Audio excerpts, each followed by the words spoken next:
नमस्कार साथियों, स्वागत है आप सभी का आपके अपने चैनल फर्स्ट चॉइस अड्डा पर। दोस्तों, इस वीडियो में हम बात करने वाले हैं पूंजी, यानी इसको कैपिटल कहा जाता है इंग्लिश में।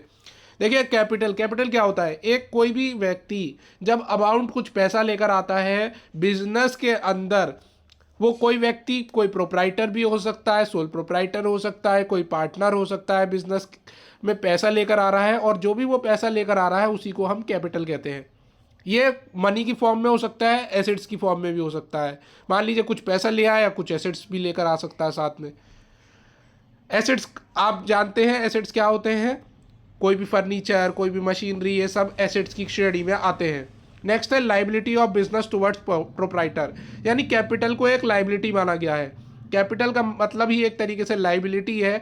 जब भी कोई पैसा लेकर आ रहा है बिजनेस में बंदा, तो बिजनेस की एक तरीके से उस प्रोप्राइटर के प्रति लाइबिलिटी हो जाती है। यानी वो बिजनेस में जो पैसा लगाया गया है, तो बिजनेस की का एक दायित्व है कि उस पैसे को वो संभाल कर रखे जो कि प्रोप्राइटर ने दिया है। बिजनेस के लिए एक रिस्पॉन्सिबिलिटी वाली बात है, एक जिम्मेदारी वाली बात है, और एक लाइबिलिटी वाली बात है। It increase with investment and profit earn. देखिए, कैपिटल जब भी बढ़ती है तो वो कैसे बढ़ती है? वो इन्वेस्टमेंट की वजह से बढ़ती है। जो बिजनेस में पहले फर्दर जो भी इनिशियल पीरियड में, जो भी पहले जो स्टार्ट हुआ था बिजनेस, उस समय पैसे लाया गया था, तो हो सकता है वो पैसा पर्याप्त ना हो, तो आगे चलकर बिजनेस को एक्सपेंड करने के लिए, ग्रो करने के लिए भी पैसा और डाला जा सकता है, और ये बिजनेस की कैपिटल बढ़ सकती है। या फिर प्रॉफिट हो जाता है, तो ऐसे में भी बिजनेस की प्रॉफिट कैपिटल बढ़ती है। डिक्रीज कैसे होती है? मान लीजिए जो ऑनर है वो पैसा अपना थोड़ा निकालना चाह रहा है, तो वो उसको कहते हैं ड्राइंग्स, विड्रॉ कर ले रहा है एक तरीके से पैसा, तो उससे कैपिटल घट जाएगी, अमाउंट उसका घट जाएगा जो भी उसने बिजनेस में लगा रखा है। या लॉस हो जाता है बिजनेस में, तो ऐसे में भी कैपिटल घट सक जाती है। कंपनीज के केस में माने तो कैपिटल जो है वो कंट्रीब्यूट की जाती है बहुत सारे लोगों के द्वारा, और वो जो बहुत सारे लोग होते हैं उन्हीं को कहते हैं शेयर होल्डर्स। यानी शेयर होल्डर्स बिजनेस के अंदर, कंपनी के अंदर कैपिटल को लेकर आते हैं, पूंजी को लेकर आते हैं, और इस तरीके से कंपनी की कैपिटल लाखों करोड़ों में होती है।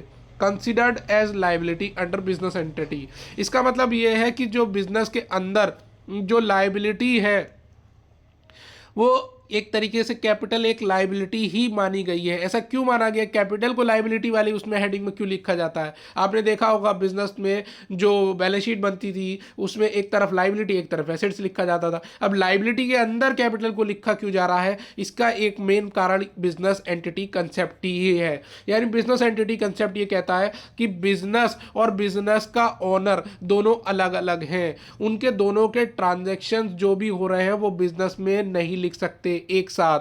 यानी जो उसके पर्सनल ट्रांजैक्शंस है, जो ओनर के पर्सनल ट्रांजैक्शंस है, वो बिजनेस में मेंशन नहीं किए जाएंगे। बिजनेस में वही ट्रांजैक्शंस लिखे जाएंगे जो बिजनेस से रिलेटेड है। बच्चे की स्कूल की फीस ओनर भर रहा है, तो वो कहीं ना कहीं उसके बिजनेस के ट्रांजैक्शंस के साथ नहीं लिखा जाएगा उसको, तो उसको अलग लिखा जाएगा, बिजनेस के ट्रांजैक्शंस को अलग लिखा जाता है। और ये इससे ट्रू और फेयर व्यू निकल कर आता है बिजनेस का। आई होप आप समझ गए होंगे इस entity concept, business entity concept को। अब ऑनर्स की इक्विटी और नेटवर्थ क्या होता है? देखिए, ऑनर्स की इक्विटी और नेटवर्थ कोई अलग चीज नहीं है, ये एक कैपिटल ही है। कैपिटल के ही दूसरे नाम होते हैं नेटवर्थ या ऑनर्स इक्विटी। कई बार आपने बुक्स जब आप क्वेश्चंस करेंगे तो ऑनर्स इक्विटी इक्विटी लिखा होता है। रेशियो एनालिसिस वाला चैप्टर देखेंगे तो उसमें ऑनर्स इक्विटी लिखा दिखाई देगा। ऑनर्स इक्विटी और कुछ नहीं, कैपिटल है। इसको भ्रम में बच्चे को डालने के लिए कई बार जो क्वेश्चन बनाए जाते हैं उसमें ऑनर्स इक्विटी लिख दिया जाता है, नेटवर्थ लिख दिया जाता है। बच्चा सोचता है कि नेटवर्थ क्या है, ऑनर्स इक्विटी क्या है, पर कायदे में देखा जाए तो वो कैपिटल ही है। और कैपिटल बराबर होता है एसेट्स माइनस लायबिलिटी। यानी एसेट्स में से, आप संपत्तियों में से जब दायित्वों को माइनस करते हैं तब आपके पास निकल कर आती है पूंजी, और पूंजी को ही कह दिया जाता है कैपिटल। आई होप ये टॉपिक आपको अच्छा लगा होगा। वीडियो पसंद आए तो लाइक करें, चैनल को सब्सक्राइब करें, बेल आइकन को दबाना बिल्कुल ना भूलें। Thank you my friends.